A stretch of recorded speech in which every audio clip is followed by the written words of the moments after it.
अस्सलाम वालेकुम स्टूडेंट्स, आज हम देखेंगे पेडागोगी का लेक्चर नंबर 21 जिसमें हम स्टडी कर रहे हैं टेस्टिंग एंड एवोल्यूशन। आज का हमारा फर्स्ट एमसीक्यूज है dash exams are intended to a test a child ability to understand and reason using words and are a set of skills rather than of learned knowledge. The theory is that they allow the examining body to build a picture of a child potential for critical thinking, problem solving and ultimate intelligence. ऐसा exam जहाँ पे बच्चों की ये सारी जो है हम क्रिटिकल थिंकिंग, प्रॉब्लम सॉल्विंग और इस तरह की जो इंटेलिजेंस चेक करने के लिए एग्ज़ाम जो करवाए जाते हैं उनको हम क्या बोलते हैं, वर्बल रीजनिंग एग्ज़ाम्स। नेक्स्ट हमारे पास सेकंड एमसीक्यूज़ है the test which use picture or symbol are termed as. जहाँ पे पिक्चर या कोई सैम्बल यूज़ किया जाता है उसको नॉन वर्बल टेस्ट बोलते हैं। नेक्स्ट हमारे पास आता है which of the following are projective technique or personality assessment technique. तो हमारे पास इनडायरेक्ट ओपन एंडेड क्वेश्चन होते हैं और सेमी स्ट्रक्चर्ड इंटरव्यू होते हैं। तो ये जो है बच्चों की पर्सनैलिटी और उनकी जो प्रोजेक्टिव टेक्निक है वो चेक करने के लिए हम ये टेस्ट कंडक्ट करवाते हैं। नेक्स्ट हमारे पास एमसीक्यूज़ है which of the following are tools of psychological assessment. Psychological के लिए हम पोर्टफोलियो देखते हैं, उसकी केस हिस्ट्री देखते हैं बच्चे की और बिहेवियर ऑब्जर्वेशन करते हैं। ये तीनों चीज़ें जो होती हैं वो इन्वॉल्व होती हैं साइकोलॉजिकल असेसमेंट में। Overt and covert behaviour test are included in the category of. तो ये साइकोलॉजिकल टेस्ट में ये दोनों जो बिहेवियर इन्वॉल्व होते हैं। नेक्स्ट है following is a type of personality test. Personality test में हमेशा जो है स्ट्रक्चर्ड और प्रोजेक्टिव दो तरह के जो हैं वो टेस्ट होते हैं। तो इसका राइट आंसर डी है, यानी कि both A and B. Next हमारे पास एमसीक्यूज़ है in structured personality test there are direct and structured question that is why this test are also called self report test. The ability test included. जहाँ पे हम किसी बच्चे की ability देखते हैं वो कौन से टेस्ट होते हैं, अचीवमेंट टेस्ट, एप्टीट्यूड टेस्ट और इंटेलिजेंस टेस्ट। तो ये तीनों टेस्ट हम लेते हैं। इसका राइट आंसर है डी, यानी कि all of the above. Next हमारे पास एमसीक्यूज़ है the degree to which test item को रिलेट विद ईच अदर। एक दूसरे के साथ को रिलेट करती है उसको कहते हैं इंटर आइटम कंसिस्टेंसी। नेक्स्ट हमारे पास है MCQs a test is never perfectly reliable. तो जो टेस्ट है वो रिलायबल कभी भी नेवर रिलायबल होना चाहिए। परफेक्ट रिलायबल तो ये ट्रू है या फॉल्स। तो इसका राइट आंसर ए है, यानी कि ये ट्रू है। नेक्स्ट हमारे पास है strong reliability contribute to the validity of test. तो ये भी इसका भी आंसर है ट्रू, यानी कि ए।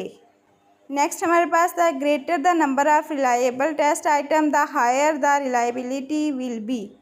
जितने ज़्यादा हमारे पास रिलायबल टेस्ट होंगे उतने ही ज़्यादा रिलायबिलिटी होगी। तो इसका राइट आंसर ए है, यानी कि ट्रू।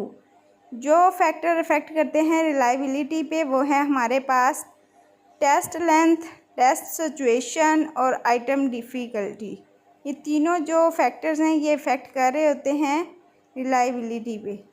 नेक्स्ट हमारे पास है item for which equal able persons from different cultural group have different probability of a success is called। तो इसको कहते हैं आइटम बायस। बाइनेट स्केल और बैचलर स्केल जो वो टाइप हैं टेस्ट की जो कि मेजर करती हैं इंटेलिजेंसी को। नेक्स्ट एमसीक्यूज़ है in general as test length increase test reliability is also increase. Next हमारे पास एमसीक्यूज़ है the Spearman Brown formula is use to estimate. तो ये इंटरनल कंसिस्टेंसी को चेक करने के लिए ये फार्मूला हम यूज़ करते हैं। नेक्स्ट MCQs है द मेन एडवांटेज ऑफ ऐसे टाइप। ऐसे टाइप का एडवांटेज ये होता है कि इससे हम मेजर कर सकते हैं कम्प्लेक्स लर्निंग आउटकम्स को, जो कि हम MCQs टाइप क्वेश्चन से जो है वो मेजर नहीं कर सकते। नेक्स्ट MCQs है difference between maximum and minimum value. जो मैक्सिमम और मिनिमम वैल्यू के दरमियान डिफरेंस आता है उसको हम रेंजेस बोलते हैं। Which is the right sequence. सबसे पहले हम टेस्ट लेते हैं, फिर उसकी मेजरमेंट करते हैं, फिर असेसमेंट होती है और लास्ट पे एवोल्यूशन होती है। नेक्स्ट MCQs है where does table of specification help. तो टेबल ऑफ स्पेसिफिकेशन जो है किसी भी टेस्ट की डेवलपिंग में हेल्प करता है। What is the purpose of table of specification. Table of specification से हमें एक तो इंटीग्रेशन पता चलती है ऑब्जेक्टिव और कंटेंट के दरमियान, उसके बाद एक बैलेंस टेस्ट डेवलप होता है। इससे जो है टीचर को हेल्प मिलती है क्वेश्चन के सैम्पलिंग के लिए और फ्रॉम ऑल दी कंटेंट। तो सारे कंटेंट जो है वो कवर हो जाते हैं, इसको टेबल ऑफ स्पेसिफिकेशन कहते हैं। How is table of specification prepared. सबसे पहले जो है इंस्ट्रक्शनल कंटेंट देखे जाते हैं, फिर एक ड्राफ्ट बनाया जाता है सारे कोर्स का, और फिर उसको प्रिपेयर किया जाता है 2 चार्ट में।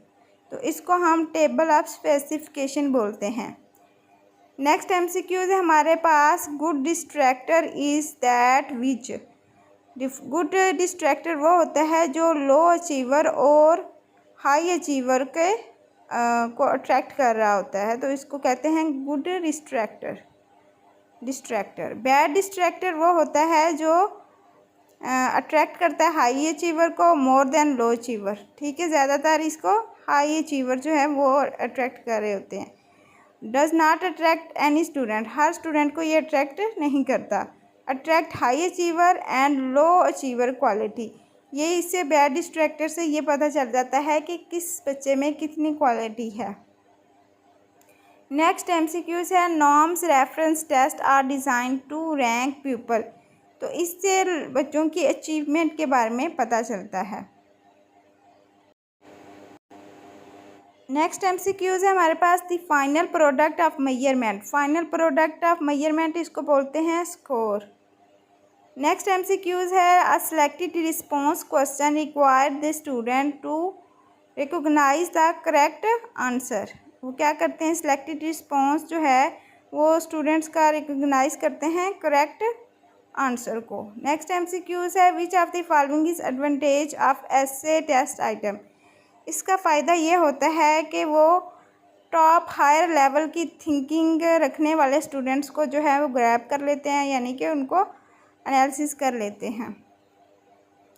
अ test is said to be reliable. Test उस वक्त रिलायबल होता है जब वो कंसिस्टेंसी प्रोड्यूस करता है ओवर टाइम।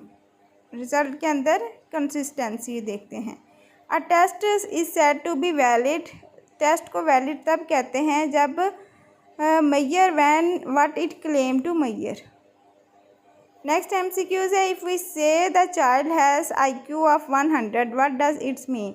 इसका मतलब है कि मेंटल एज है चाइल्ड की वो इक्वल है एक्चुअल एज के बराबर। A good item must have distractor. तो उसको जो है इसका राइट आंसर है हाई अपीलिंग। नेक्स्ट MCQs है हमारे पास which of the following is a quality of good stamp in an item.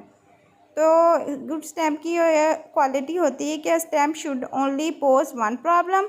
उसमें एक प्रॉब्लम होता है, स्टैम्प को मीनिंगफुल होना चाहिए, और स्टैम्प जो है should be written as positive expression using negative words such as except और नॉट क्रिएट कन्फ्यूजन। तो ये तीनों जो हैं क्वालिटीज़ होनी चाहिए किसी भी स्टेटमेंट में। तो इसका राइट आंसर डी है, यानी कि all of the above. Students, ये था आज का लेक्चर। अगर आपको इसमें कोई कन्फ्यूजन है तो कमेंट बॉक्स में पूछ सकते हैं। Thank you for watching. अल्लाह हाफिज़।